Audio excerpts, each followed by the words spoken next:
हरि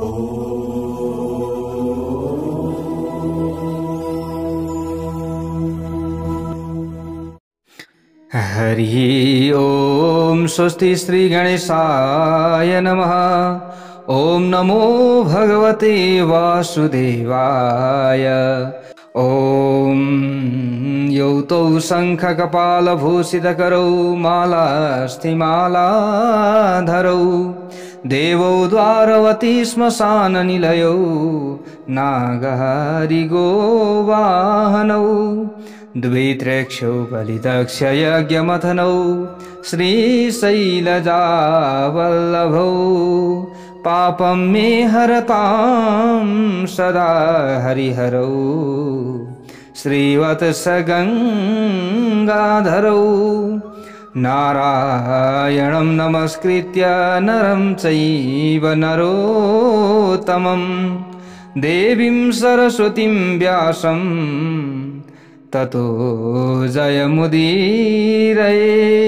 जय श्री हरि, जय श्री राधे।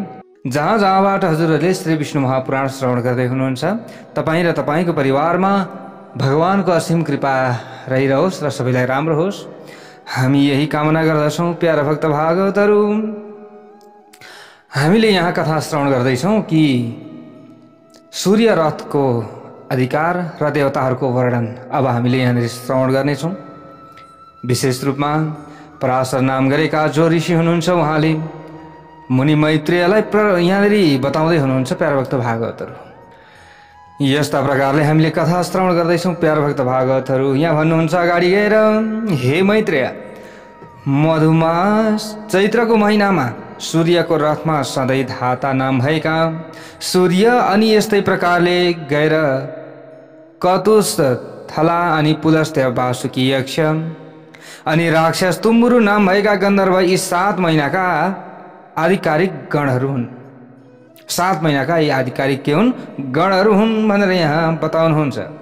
अब यस्तै प्रकारले अगाडि गएर भन्नुहुन्छ, यसरी नै अर्यमा नाम भएका आदित्य, पुलह ऋषि, रथौजा यक्ष अनि पुञ्जिकस्थला अप्सरा अनि प्रहेती नाम भएको राक्षस अनि कच्छनिर, सर्प र नारद यी 7 वैशाख महिनाका सूर्यको रथमा अवस्थित रहेका हुन्छन्।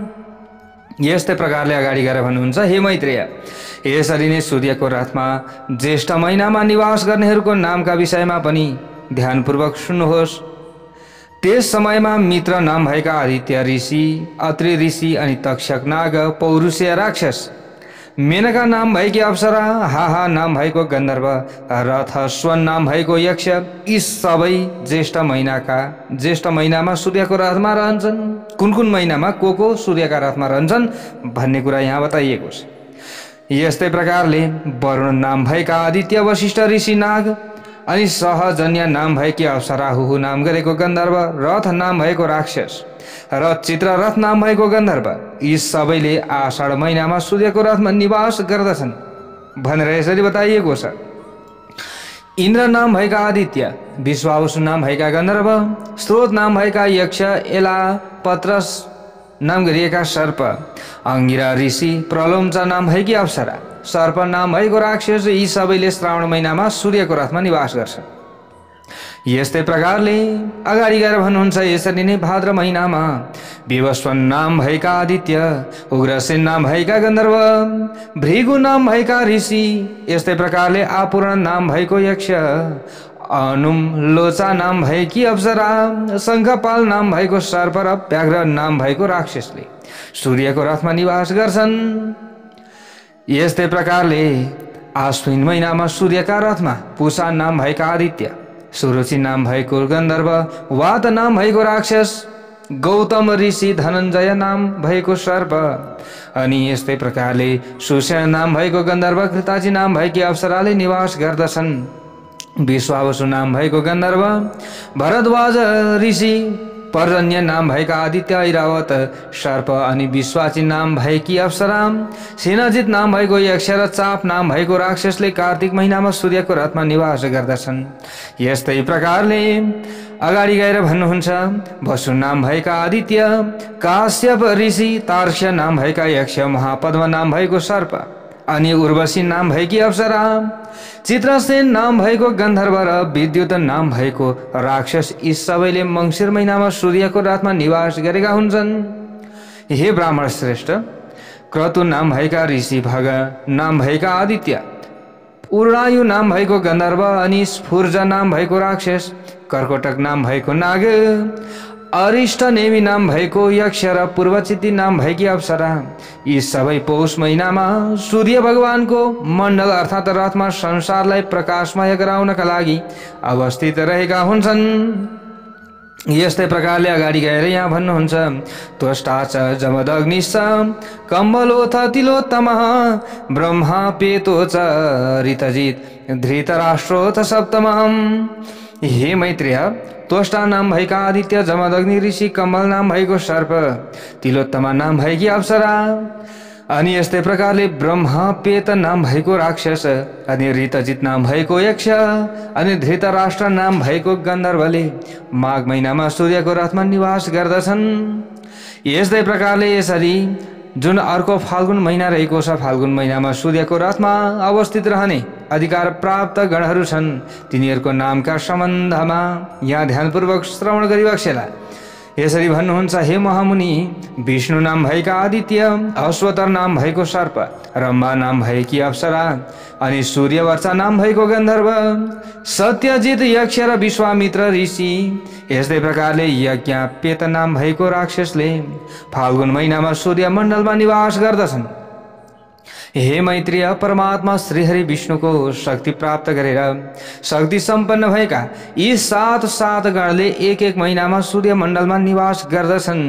मुनिहरूले सूर्यको स्तुति गर्दछन्, गन्धर्वहरूले उनका अगाडि बसेर कीर्तन पनि गर्दछन्, अप्सराहरूले नृत्य गर्दछन्। यस्तै प्रकारले राक्षसहरू सूर्यका पछाडि पछाडि हिँड्दछन्, सर्पहरूले वहन गर्नका लागि रथ तयार गर्दछन्, यक्षहरूले रथका किरणहरूको संयोजन गर्छन् अनि नित्य सेवकका रूपमा रहेका वालखिल्य ऋषिहरू सूर्यका चारैतिर रहेर उनलाई मध्य भागमा राख्दछन्। हे मुनि श्रेष्ठ, यी सात गणहरू आफ्नो समयमा सूर्यको रथमा अर्थात् सूर्य मण्डलमा अवस्थित भएर शीत गर्मीपन अर्थात् तातोपन र जल वर्षण अर्थात् जल वर्षाउनका कारक तत्त्व बन्दछन्। हिमोष्ण वारिवृष्टिनाम हेतुत्वे समयम गतः भनेर भनिएको कथा यसै अध्यायबाट हजुरहरू समक्षमा प्रस्तुत गरियो। अगाडि गएर मैत्रेय महाराजले प्रश्न गरिबक्सनुहुन्छ, यदि तत भगवानाः गण सप्तविदो रवे मण्डले हिमता पाते पादे कारणम तन्मया श्रुतम। हे मेरो भगवान, सूर्यमण्डलमा यस्ता प्रकारले अवस्थित रहेका सात प्रकार गणहरू शीत र गर्मीका कारकत्व हुन्, यो हजुरले बताएको मैले सुने। हे गुरु, हजुरले सूर्यका रथमा अवस्थित परमात्मा श्री विष्णुको शक्तिबाट सम्पन्न भएका गन्धर्व, सर्प, राक्षस, बालखिल्य, ऋषिहरू, अप्सराहरू, यक्षहरूको पनि अलग अलग कार्यका विषयमा बताइदिनु भयो। तर हे मुनि श्रेष्ठ, तिनीहरूका विषयमा पूर्ण रूपमा बताइदिनु भए तापनि हजुरले भगवान श्री सूर्यनारायणको कार्यका सम्बन्धमा केही पनि बताइदिनु भएन। यदि सूर्यमण्डलमा अवस्थित सातवटै गणहरूले शीत अर्थात् जाडो, ग्रीष्म अर्थात् गर्मी, वर्षा गराउने कार्य गर्दछन् भने यो कसरी स्वीकार गर्ने कि सूर्यनारायणले नै वर्षा गराउनुहुन्छ? के हो यस्तो? यो हजुरले बताइदिनु पर्यो। यदि सातवटै गणहरूको वृष्टि अर्थात् वर्षात आदि कार्यहरूमा समान रूपमा सहभागिता रहेको हुन्छ भने मनुष्यहरू किन सूर्यको उदय भयो, सूर्य मध्य भए र सूर्यास्त भयो भन्दछन् त? त्यो भनिदिनुहोस्, अरूले गर्दथे भने किन सूर्यको नाम लिन्छन्? यसरी प्रश्न गरेपछि अगाडि गएर पराशर ऋषिले भन्नुहुन्छ, मैत्रेय श्रूयतामे तत् यद् भवान् परिपृच्छति यथा सप्तगणेप्येकः प्रधान्ये नाधिको रवि भन्नुहुन्छ। अगाडि गएर पराशर ऋषि, हे मैत्रेय, तपाईँले जो कुरा सोध्नु भएको छ त्यसको जवाफका सम्बन्धमा हजुरले सुनिबक्सेला। भगवान सूर्य ती सात गणहरूमध्येकै एक हुनुहुन्छ, तर उनी तिनीहरूको प्रमुख भएकाले उनको विशेष स्थान रहेको छ। परमात्मा श्रीहरि विष्णुको जुन सम्पूर्ण शक्तिहरूबाट सम्पन्न भएको ऋग, यजुर र साम नामको पराशक्ति छ, त्यही वदेत्रैले अथवा वेदत्रैले नै सूर्यलाई अत्यन्त तातोपन भएको शक्ति प्रदान गरेको हुन्छ। वदेत्रै भन्ने छ। अब यसरी त्यो शक्ति प्रदान गरेको हुन्छ भने यस्ता प्रकारले उपासना गरिएपछि सम्पूर्ण पापलाई पूर्ण रूपमा विनाश गराइदिन्छ। हे ब्राह्मण, सम्पूर्ण चराचर जगतको अवस्थिति र पालनका लागि परब्रह्म परमात्मा श्री विष्णु ऋग्यजु यस्तै प्रकारले साम स्वरूपबाट सूर्य नारायण भित्र विराजमान हुनुभएको छ। प्रत्येक महिनामा जुन अलग अलग सूर्य हुन्छन् तिनीहरूमा परमात्मा श्री विष्णुको वेदत्रयी स्वरूपिणी पराशक्तिले निवास गरेको हुन्छ। प्रातः कालमा अर्थात बिहानको समयमा ऋग्वेद, मध्याह्न अर्थात मध्य दिनमा यजुर्वेद र साँझको समयमा यस्तै प्रकारले वरिद्र थन्तरादि सामवेदले सूर्यनारायणको स्तुति गर्दछन् भनेर बताइएको छ। यस्ता प्रकारले यहाँनिर यी कुराहरू बताइयो। प्यारा भक्त भागवतहरू, बृहद् र थन्तरादिनी सामान्यन क्षयरभौ यसरी बताइएको छ। यस्तै प्रकारले ऋग्वेद, यजुर्वेद, सामवेद नाम भएका यी वेदत्रयी परब्रह्म परमात्मा श्री विष्णुकै अंश हुन्। यस प्रकार परमात्मा श्री विष्णुको पराशक्ति सधैँ सूर्यमा रहेको हुन्छ। यो वेदत्रयी स्वरूपिणी वैष्णवी शक्तिले केवल सूर्यमा मात्र निवास गरेको हुँदैन। यो शक्तिले त ब्रह्मा विष्णु यस्ता प्रकारले शिवमा पनि निरन्तर रूपमा निवास गरेको हुन्छ। अर्थात् ब्रह्मा विष्णु र शिव पनि त्रयमय नै हुनुहुन्छ। सृष्टिको आरम्भमा ब्रह्माजी ऋग्वेदमय हुनुहुन्छ। त्यस सृष्टिको स्थितिमा अथवा स्थितिका समयमा यजुर्वेदमय विष्णु अनि यस्तै प्रकारले संहारका समयमा सामवेदमय शिव हुनुहुन्छ।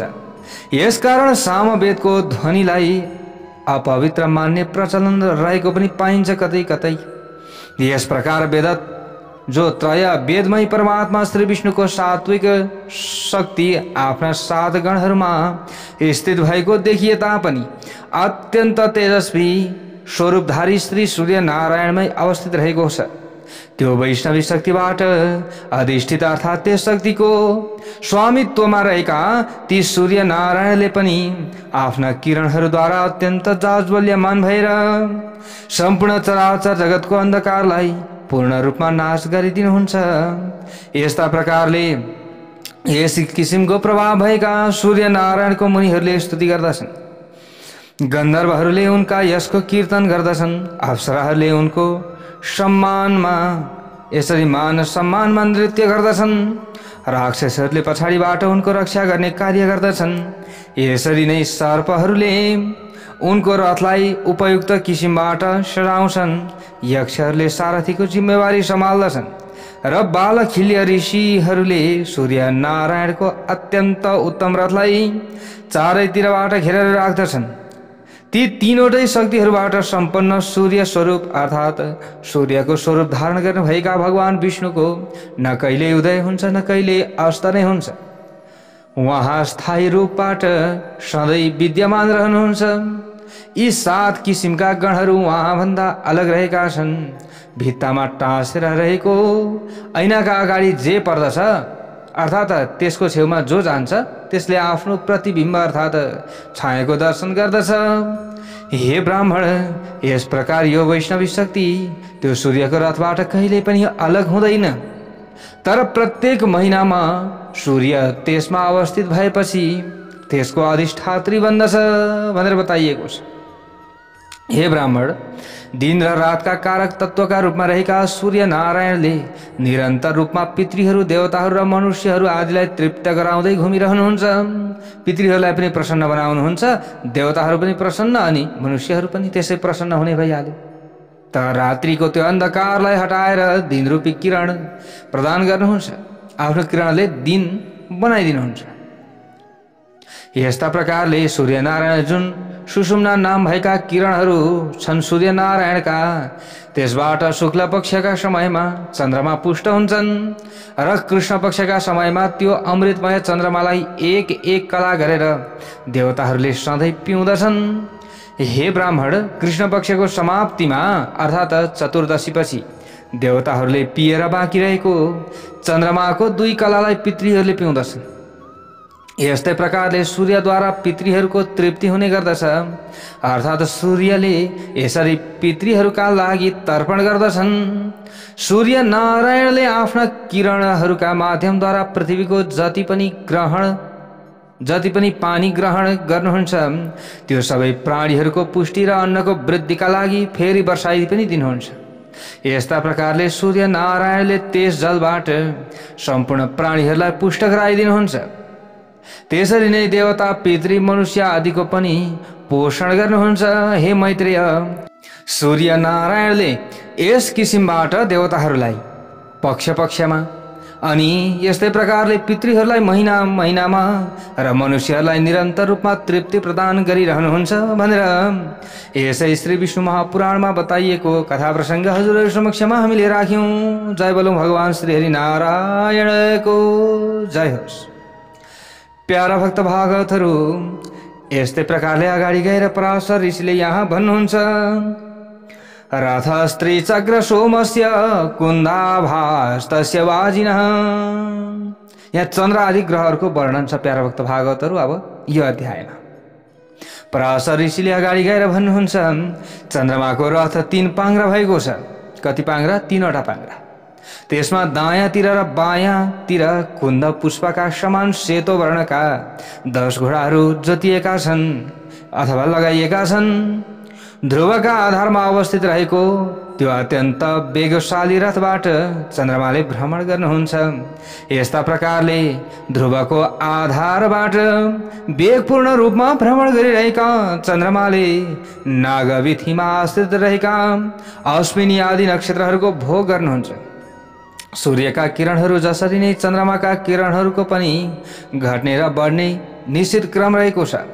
हे मुनिश्रेष्ठ, सूर्य नारायणका समान नै चन्द्रमाको गर्भबाट उत्पन्न भएका चन्द्रमाको रथ तान्ने घोडाहरू पनि एक पटक रथमा नारिएपछि 1 कल्पसम्म त्यसलाई तानिरहन्छन् भनेर बताइएको छ। हे मैत्रेय, देवताहरूद्वारा पिइसकेपछि कलाहरू सकिन लागेका चन्द्रमालाई प्रकाशवान सूर्य नारायणले आफ्नो 1 किरणका माध्यमद्वारा पुष्ट गराइदिनुहुन्छ, चन्द्रमाको पोषण गर्नुहुन्छ।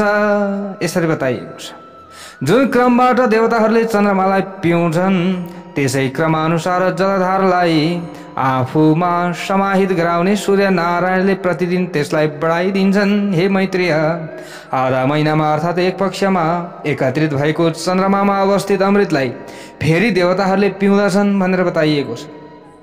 किनकि देवताहरूको आहार त्यही अमृत मात्र हो। यस किसिमले 33,3300 अनि 33 देवताहरूले चन्द्रमामा अवस्थित रहेको अमृत पिउँदछन्। जुन समयमा 2 कला मात्र बाँकी रहेका चन्द्रमाले सूर्यमण्डलमा प्रवेश गरेर अमा नाम भएको सूर्यका किरणमा निवास गर्दछन् त्यो समयलाई अमावस्या अर्थात् औँसी भनिन्छ। प्यारा भक्त भागवतहरू, ल हेर्नुहोस् है, चन्द्रमा सूर्यको किरणमा रहने गर्दछन्, त्यही भएर त चन्द्रमाको त्यो कान्ति हराउँछ सूर्य औँसीको समयमा। प्यारा भक्त भागवतहरू, अनि औँसीको समय कालो रात हुन्छ। त्यो समयमा, त्यस दिन रातको समयमा चन्द्रमाले सबैभन्दा पहिले पानीमा प्रवेश गर्दछन् अनि त्यस पछाडि लहरा र वनस्पतिहरूमा प्रवेश गर्दछन्। त्यसपछि मात्र सूर्य नारायणमा प्रवेश गर्दछन्।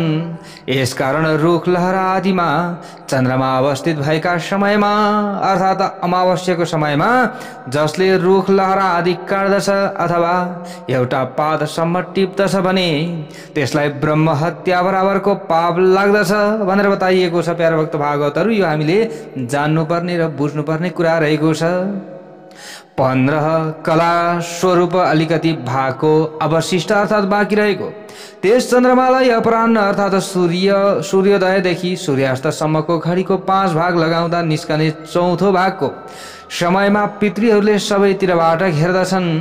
हे मुनि, त्यस समयमा 2 कलाबाट मात्र सजिएको चन्द्रमाको बाँकी रहेको अमृतमय एउटा कलालाई पितृहरूले पिउँदछन्। अमावस्याका दिन चन्द्रमाका किरणहरूबाट निस्किएको त्यो सुधामृत पिएर अत्यन्त तृप्ति अर्थात् सन्तुष्ट भएका सौम्य, वरिष्ठ र अग्निख्वात नाम भएका 3 किसिमका पितृहरू 1 महिनासम्म पूर्ण रूपमा तृप्त भइरहन्छन्। अर्थात् उनीहरूलाई 1 महिनासम्मका लागि अन्य आहारको आवश्यकता पर्दैन, यसरी बताइएको छ। यस्ता प्रकारले यस किसिमले चन्द्रमाले शुक्ल पक्षमा देवताहरूको र कृष्ण पक्षमा पितृहरूको पोषण गर्दछन्। आफ्ना अमृतमय शीतल स्वभाव भएका जलबिन्दु अर्थात् जलका थोपाहरूबाट रुख लहरा आदिलाई पनि पुष्ट अर्थात् भरिभराउ बनाउँदछन् भनेर बताइएको छ। यस्तै प्रकारले चन्द्रमाले लहरा, रुख, औषधि अर्थात् अन्न उत्पादन गरेर आफ्ना किरणहरूका माध्यमद्वारा आनन्द प्रदान गरेर मनुष्य, पशु, पक्षी, कीट, पतंग आदिको वृद्धि गराउँदछन्, पोषण पनि गर्दछन्। चन्द्रमाका पुत्र बुधको रथ वायु एवं अग्निमय पदार्थहरूबाट यसरी तयार भएको छ अथवा तयार गरिएको छ। त्यसमा वायुका समान गति भएका कपिल वर्णका अर्थात् कैलो र सेतोको समायोजित वर्ण भएका घोडाहरू नारिएका छन् अर्थात् लगाइएका छन्। वरुथ अर्थात् रथको रक्षाका लागि बनाइएको फलामको आवरण, अनुकर्ष अर्थात् तलको भाग, उपासंग अर्थात् शस्त्र राख्नका लागि बनाइएको स्थान, ध्वजा एवं भूमिबाट उत्पन्न भएका घोडाहरूबाट युक्त शुक्रको रथ पनि अत्यन्त महान रहेको छ। मंगलको पनि अग्निबाट उत्पन्न भएको पद्म रागमणि अर्थात् माणिकका समान वर्ण भएका 8वटा घोडाहरूबाट सम्पन्न अत्यन्त शोभायमान सुवर्णबाट निर्माण भएको महान रथ रहेको छ। मंगलका लागि पनि कस्तो सुवर्णमय रथ रहेको छ। प्यारा भक्त भागवतहरू, पाण्डुर वर्ण अर्थात् फिका पहेँलो वर्ण भएका 8वटा घोडाहरूबाट सुसज्जित भएको सुवर्णको रथमा सवार हुनुहुने बृहस्पतिजी वर्षको अन्त्यमा प्रत्येक राशिहरूमा विराजमान रहनुहुन्छ भनेर बताइएको छ। आकाशबाट उत्पन्न भएका विचित्र किसिमको वर्ण भएका घोडाहरूद्वारा तानिएको रथमाथि विराजमान भएर अत्यन्त मन्दगति भएका शनिश्चर बिस्तारै बिस्तारै हिँड्नुहुन्छ। हे मैत्रेय, यस्तै प्रकारले भमराको जस्तो कालो रङ भएका 8वटा घोडाहरूबाट तानिएको अनि धूसर वर्ण अर्थात् खाकी वर्ण भएको राहुको रथ पनि छ, जसमा एक पटक नारिएका घोडाहरू सदैव अर्थात् निरन्तर रूपमा हिँडिरहेका हुन्छन्। यो राहु चन्द्र पर्वहरू अर्थात् पूर्णिमामा सूर्यबाट निस्किएर चन्द्रमाको नजिकमा जान्छन् र सूर्य पर्वहरू अर्थात् अमावस्यामा चन्द्रमाबाट निस्किएर सूर्यका समीपमा जान्छन्। यस्तै प्रकारले केतुको रथमा नारिएका वायुका समान वेगशाली 8वटा घोडाहरू परालको ज्वालाका समान कान्ति भएका लाहाको जस्तो रातो रङका छन्। हे धर्मात्मा, यस प्रकार मैले 9वटा ग्रहहरूका 9वटै रथहरूका विषयमा वर्णन गरिसकेँ। यी सबै रथहरू वायुरूपी डोरीद्वारा ध्रुवमा बाँधिएर रहेका छन् भनेर यहाँनिर बताइएको छ। भन्नुहुन्छ अगाडि गएर पराशर ऋषि, हे मैत्रेय, सम्पूर्ण ग्रह, नक्षत्र अनि तारामण्डल वायुरूपी डोरीका माध्यमद्वारा ध्रुवसँग बाँधिएका भए तापनि उचित गतिपूर्वक भ्रमण गरिरहेका हुन्छ। जति ताराहरू रहेका छन् त्यति नै वायुरूपी डोरीहरू पनि रहेका छन्। यस प्रकार ती डोरीका माध्यमद्वारा ध्रुवसँग बाँधिएर स्वयं घुमिरहन्छन् भनेर बताइएको छ। आफूसँगै ध्रुवलाई पनि घुमाउँछन्। जसरी कोलमा तेल पेल्ने व्यक्ति स्वयं आफू घुम्दछ र कोललाई घुमाउँदछ, त्यसरी नै वायुरूपी डोरीद्वारा बाँधिएका सम्पूर्ण ताराहरू स्वयं घुमिरहेका हुन्छन्।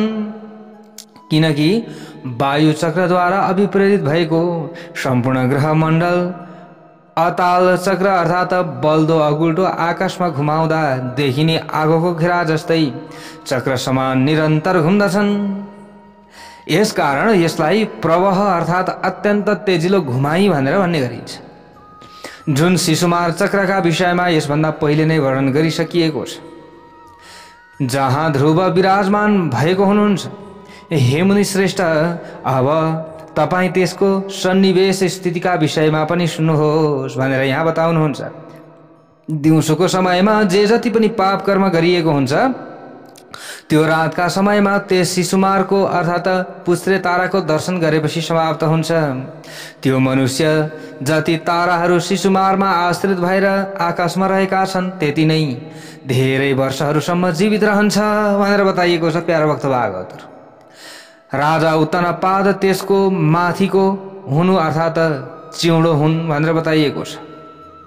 यस शिशुमार चक्रको तलतिर यज्ञले आफ्नो स्वामित्व कायम गरेको छ र टाउकोमा धर्म आश्रित रहेका छन्।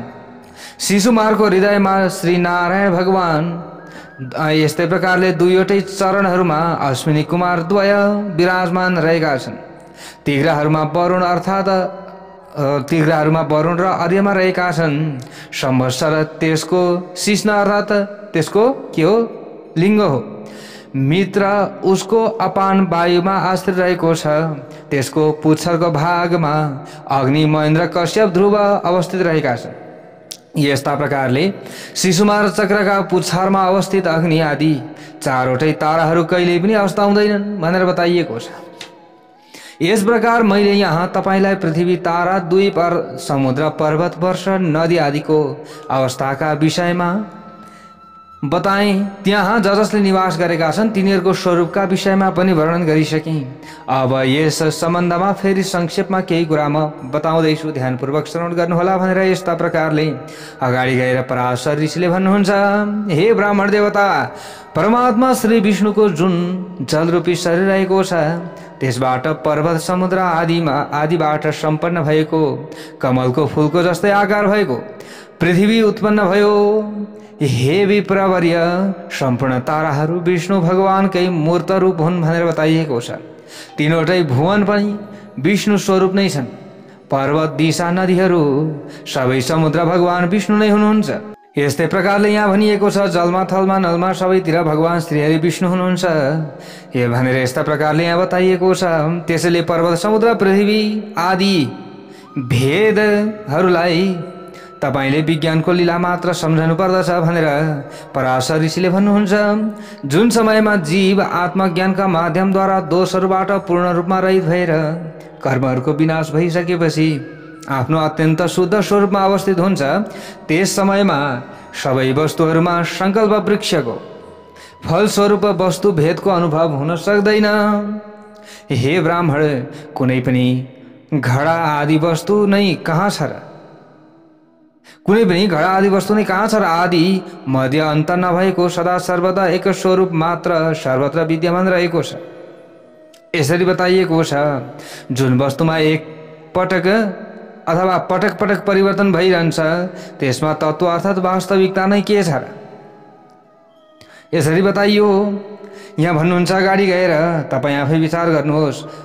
यहाँ भन्नुको मतलब अघि भन्नुको मतलब के हो त भन्दा माटोबाट घडा बन्दछ र घडाबाट कपाल, कपालबाट चूर्ण रज अर्थात् धुलो अनि त्यस्तै प्रकारले धुलोबाट त्यही माटोको अणुस्वरूप बन्दछ भने तपाईँ आफै प्रश्नाउनुहोस् आफ्ना कर्महरूका नियन्त्रणमा रहेका मनुष्यले आत्मस्वरूपलाई बिर्सिएर यसमा कुन चाहिँ सत्य वस्तु देख्दछ र?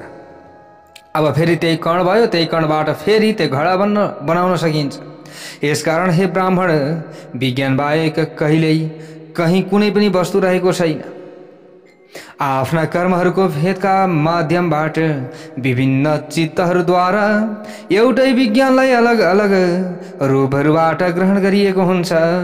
यो विज्ञान अत्यन्त शुद्ध निर्मल शोकहरू रहित लोभादि सम्पूर्ण दोषहरूबाट पूर्ण रूपमा विहीन रहेको छ भनेर यसरी बताउनुहुन्छ। उहाँ नै एक सत्य स्वरूप परमात्मा परमेश्वर वासुदेव भगवान हुनुहुन्छ। उहाँका अतिरिक्त अन्य कुनै वस्तु छैन। यस्ता प्रकारले यहाँ भन्नुहुन्छ मैले यो सद्भावको अर्थात् परमार्थको विषयमा वर्णन गरेँ।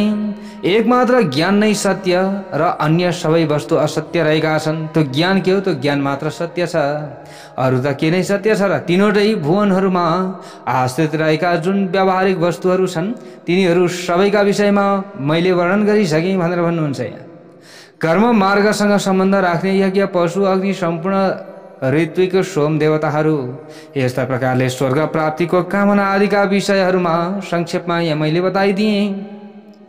भनेर यसरी ऋषिले भन्नुभएको कुरा हामीले पनि हजुरहरू समक्ष राखिरहेका छौँ। यी सम्पूर्ण कर्महरूको फल भूलोक आदि सम्पूर्ण भोगहरूको प्राप्ति मात्र हो, अर्थात् कर्महरूका माध्यमद्वारा परब्रह्म परमात्मालाई प्राप्त गर्न सकिँदैन। मैले यहाँ भन्नुहुन्छ जुन यो त्रिभुवनका विषयमा तपाईलाई बताएँ तिनैमा नै जीव आफ्ना कर्मका नियन्त्रणमा परेर घुमिरहेको हुन्छ। यस कुरालाई मनन गर्दै मनुष्यहरूले यसका अतिरिक्त यो सांसारिक मोहबाट पूर्ण रूपमा विरक्त भएर यस्तो कर्म गर्नुपर्दछ जसका माध्यमद्वारा ध्रुव अचल एवं सर्वदा एक स्वरूप परमात्मा वासुदेवमा विलीन हुन सकियोस् भनेर यहाँनिर यस्ता प्रकारले बताइएको छ। प्यारा भक्त भागवतहरू, मैत्रेयजीले अगाडि गएर प्रश्न गर्नुहुन्छ, भगवान् सम्यगाख्यातं यत् पृष्ठोऽसि मयाखिलं भूसमुद्रादि सरितां संस्थानं ग्रह संस्थितिं। भन्नुहुन्छ, हे मेरो भगवान, अगाडि गएर यहाँ जड भरतको उपाख्यान छ। प्यारा भक्त भागवतहरू, अब राम्रो राम्रो कथा प्रसङ्गहरू अब बिस्तारै आउँदैछ। अगाडि त हामीले यो भूलोक होइन सूर्यादि मण्डलहरूका बारेमा चर्चा गरिएको ती विषयका बारेमा हामीले श्रवण गऱ्यौँ। अब मुख्य कथा प्रसङ्गहरू हाम्रा लागि रोचक कथा प्रसङ्गहरू आउँदैछ। यहाँ भन्नुहुन्छ अगाडि गएर, हे मेरो भगवान, मैले पृथ्वी समुद्र नदीहरू ग्रहहरूका विषयमा जुन प्रश्न गरेको थिएँ त्यसका सम्बन्धमा हजुरले पूर्ण रूपमा बताइदिई बक्सियो। मैले श्रवण गरेँ। त्यसका साथै हजुरले त्रिलोक सहित यो सम्पूर्ण चराचर जगत भगवान श्रीहरि विष्णुकै आश्रयमा आधारित रहेको र कसरी परमार्थिक ज्ञान सर्वोत्तम रहेको छ भन्ने विषयमा पनि प्रस्ट्याइदिनु भएको छ। यस्ता प्रकारले जसका विषयमा यसभन्दा अघि बताउनु भएको थियो ती अत्यन्त उत्तम राजा भरतको चरित्रका सम्बन्धमा सुन्ने मेरो इच्छा छ। त्यो चरित्रको बारेमा बताउनुहोस्। कृपया त्यस विषयमा मलाई बताइदिनुहोस्। मैले सुने अनुसार ती राजा भरत सधैँ योगयुक्त भएर निरन्तर भगवान श्री वासुदेवमा चित्तलाई स्थिर गरेर शालग्राम क्षेत्रमा निवास गर्नुहुन्थ्यो अरे। मैले यस्तो सुनेको थिएँ, के हो यो सत्य हो कि होइन? अनि यस्तै प्रकारले यस प्रकार पुण्य क्षेत्रको प्रभाव र निरन्तर परमात्माको चिन्तन गर्दा पनि उनी किन मुक्त हुन सकेनन् जड भरत? यसरी बारम्बार परमात्माको चिन्तन गर्ने त मुक्त हुनुपर्ने हो, किन भएनन्? मेरो यो अर्को पनि प्रश्न रहेको छ। जसका कारणले गर्दा उनले फेरि अत्यन्त उत्तम ब्राह्मणका कुलमा जन्म लिनु पर्यो।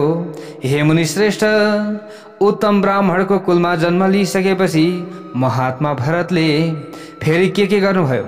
कृपया मलाई त्यो सबै विषयमा पूर्ण रूपमा बताइदिई बक्सियोस् भनेर यसरी प्रश्न गरेपछि अगाडि गएर पराशर ऋषिले भन्नुहुन्छ, शालग्रामे महाभागो भगवन्यस्तमानसः सौवास चिरं कालं मैत्रेय पृथ्वीपति। यहाँ भन्नुहुन्छ, ती अत्यन्त महात्मा पृथ्वीपति भरतले भगवानमा एकाग्रता पूर्वक मन लगाएर धेरै समयसम्म शालग्राम क्षेत्र यानि कि नेपालको मुक्तिनाथको 48 कोष वरिपरि फैलिएर रहेको ठाउँ जहाँ शालको रुख मुनि बसेर तपस्या गर्नुभयो। अनि जो शालङ्कायन ऋषिले भगवान पाउँदा त्यस ठाउँको नाम शालग्राम रहेको थियो। त्यो शालग्राम क्षेत्रमा पाइने ढुङ्गालाई नेपाली भाषामा शालग्राम भनिन्छ। यसरी हामीले बुझ्नु पर्यो। अब त्यहीँनिर निवास गर्नुभएको छ। कसले? भरतले।